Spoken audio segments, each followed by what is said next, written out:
आज का हमारा बहुत ही महत्वपूर्ण टॉपिक है भारतीय संविधान भारतीयों के लिए। देखिए, संविधान अगर आप कहें कि कब से शुरू हुआ है, अगर शुरुआत से बात करें संविधान को, तो प्राचीन भारत में भी संविधान की शुरुआत माना जाता है। उससे अगर पहले जाएंगे तो कहीं ना कहीं हमारे धर्म शास्त्रों में भी, वेदों में भी संविधान रूल रेगुलेशन, रहने का, रहन सहन, खान पान, बात विचार, व्यवहार, समाज, इन सब के बारे में उल्लेख है। बीच में हमारा भारत गुलाम रहा, उसके पहले प्राचीन परंपराएं, जो मौर्य काल था, गुप्त काल था, उसके बाद आधुनिक भारत में जब भारत अंग्रेजों का गुलाम रहा लगभग 250 सालों तक, उसके बाद आज़ादी के लिए संगठन बना, संघर्ष हुआ, तमाम लोग आगे आए, भारत की आज़ादी के लिए लड़े। उसके साथ साथ भारत में एक अच्छा संविधान हो, इसका भी विचार आया। इस विचार को लेकर के सबसे महान व्यक्तियों में से एक बाबा साहब डॉक्टर भीमराव अंबेडकर जी, BN राव जी, तो तमाम doctor Rajendra Prasad, C Rajagopalachari, Pandit Jawaharlal Nehru, Motilal Nehru, CR दास, ऐसे तमाम नेता, ऐसे तमाम महापुरुष जो भारत के, जो नया भारत के सपना देख रहे थे, जिसमें भारत की जनता प्रताड़ित हो रही थी, भारत की जनता एक दूसरे में मार काट में लगी थी, तमाम जाति परंपराओं से ग्रसित थी, भेदभाव से ग्रसित थी। उस जनता को कैसे बाहर निकाला जाए, उस जनता को विकास के मुख्य धारा में कैसे लाया जाए, इन सभी बातों का विचार करते हुए एक भारत का आदर्श संविधान बनाने के लिए तमाम महापुरुषों ने मदद किया। आज आप विधि के छात्र हैं और विधि के शिक्षा के लिए आपने जागरूकता अपनाया है और आज क्लास में आया है। इसका मतलब आपने संविधान के बारे में कुछ न कुछ पढ़ के ही आया होगा, कुछ न कुछ आप मोटिवेट होकर के ही आए होंगे, किसी न किसी वकील से, किसी न किसी समाज से, किसी न किसी व्यक्ति की कहानी से, किसी न किसी महापुरुषों के विचार से संबंधित जो भी स्टूडेंट आज यहाँ पे आए हैं और एक महत्वपूर्ण टॉपिक लेकर के आए हैं कि भारतीय संविधान भारतीयों के लिए, तो कुछ स्टूडेंटों को हम पूछना चाहूँगा और बुलाना चाहूँगा कि आप बताएं कि अभी तक की जो जीवन आपने जिया है, 18 साल, 20 साल, 25 साल की उम्र तक, उसमें आपने संविधान को कितना महसूस किया है कि हमारे लिए संविधान एक बहुत बड़ा रोल रखता है, एक बहुत बड़ा भूमिका निभाता है। इसलिए हम संविधान का और ज़ोर शोर से सम्मान करें, उसका समर्थन करें और उसकी उपयोगिता समाज में लाएं। तो कुछ बच्चे को मैं बुलाना चाहूँगा, आप आ जाइए, आप आइए। क्या नाम है आपका? मनोज जी। आप कहाँ से हैं? बादा से हैं। बादा से हैं। अगर आप बताएं कि आपके जीवन में संविधान कहाँ तक उपयुक्त है, कुछ बताएं संविधान के बारे में। अधिकारों की रक्षा करता है, जो हमें न्याय और शांति देने का काम करता है, और जो हमारा जीवन चलता है, जो भी आज कर रहे हैं, वो हमारे सब कुछ संविधान की वजह से ही हो पा रहा है।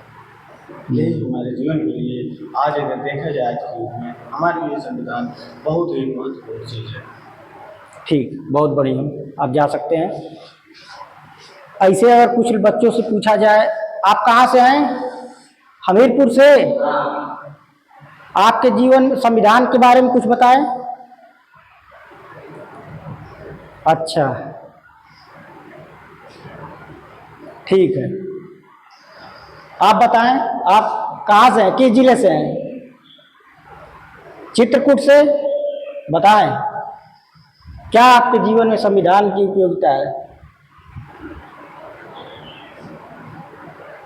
अच्छा, अभी पीछे से एक दो बच्चों को ले लेता हूं। आप बताएं, आप कहाँ से हैं? कानपुर से। अच्छा, ठीक है, ठीक है, बैठिए, आप हम बताते हैं। देखिए, भारतीय संविधान आज के युग में,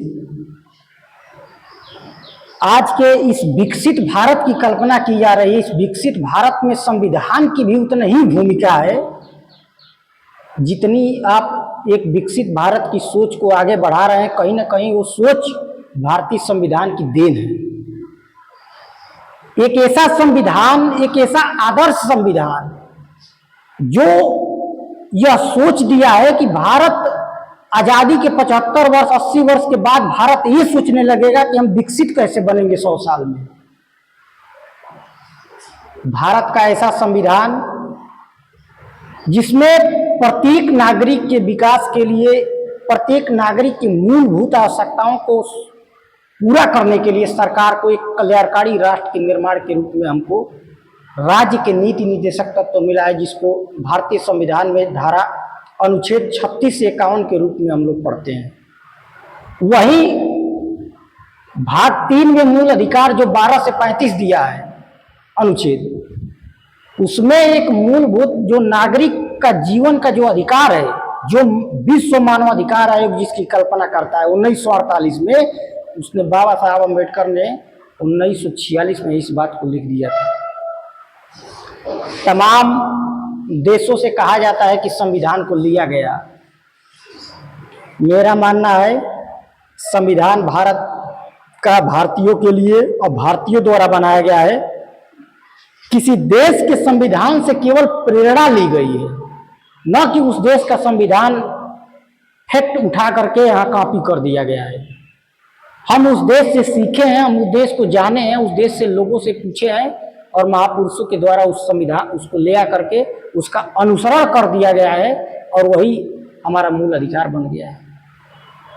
वहीं अगर देखा जाए, राष्ट्रपति, प्रधानमंत्री, मुख्यमंत्री, तमाम कार्यपालिका जो है, न्यायपालिका है, इन सभी के बीच का अंतर, इन सभी के कार्यों को अलग अलग बांटा गया है, जिसमें एक अंतिम व्यक्ति के केंद्र में रख करके, एक आम नागरिक को केंद्र में रख करके भारतीय संविधान का पारित किया गया और यह 26 नवंबर 1949 को बन करके तैयार हुआ, 2 वर्ष 11 माह 18 दिन में। लेकिन यह लागू पूर्ण रूप से हुआ 26 जनवरी 1950 को। यानी कि 26 जनवरी को इसलिए हुआ कि 1929 में जो लाहौर का अधिवेशन था कांग्रेस का, उसमें पंडित जवाहरलाल नेहरू की अध्यक्षता में ये बात कहा गया था कि अंग्रेजों को एक प्रस्ताव दिया गया था कि 25 जनवरी 1930 को अगर पूर्ण स्वराज की मांग रखा गया था कि अगर कांग्रेस इस पर अंग्रेज इस पर सहमति नहीं देते हैं तो 26 जनवरी 1930 को मान लिया जाएगा कि भारत का पूर्ण स्वराज है। उसी डेट को ऐतिहासिक बनाने के लिए 26 जनवरी को तिथि को चुना गया और 26 जनवरी को हम सभी भारतीय गणतंत्र हो गए और हर वर्ष इसी अवसर पर 26 जनवरी को गणतंत्र दिवस के रूप में हम सब मनाते हैं।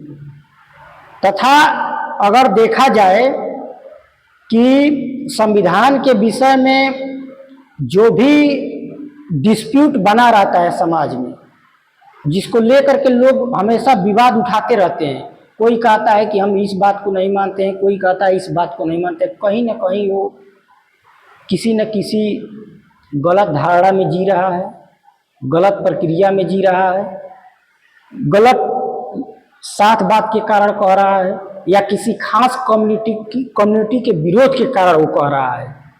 जो संविधान को नहीं मानता, वो अपने धर्म के शास्त्र को मानता है। तो कहीं ना कहीं भारतीय संविधान सभी शास्त्रों से आगे है, सब अपने जगह पर है, लेकिन अगर संविधान की जहाँ बात आ गई तहाँ सर्वोच्च है भारत में, और वही हमेशा माना जाता है। क्योंकि आप उसको पढ़ के देख लीजिए कि अगर भारत में संविधान न रहे तो भेदभाव बढ़ जाएगा, भारत में संविधान न रहे तो ऊंच नीच का खाई बट जाएगा, ये बढ़ जाएगा। भारत में अगर संविधान न रहे तो आर्थिक स्थिति में लंबा अंतर आएगा, क्योंकि जो धनी है वो धनी होता रहेगा, जो गरीब है गरीब होता रहेगा, अर्थव्यवस्था पर प्रभाव पड़ जाएगा। भारत का अगर संविधान न रहे तो बड़े छोटे का सम्मान बंद हो जाएगा, भारत का संविधान न रहे तो पुरुषों के अलावा महिलाओं को कहीं और जगह नहीं मिलेगा, या न उनको अपना अधिकार मिल पाएगा।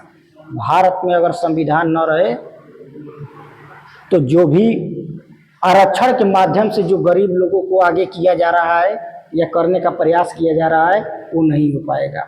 भारत का संविधान सबको अधिकार देता है, सबको सम्मान पूर्वक जीवन जीने का अधिकार देता है।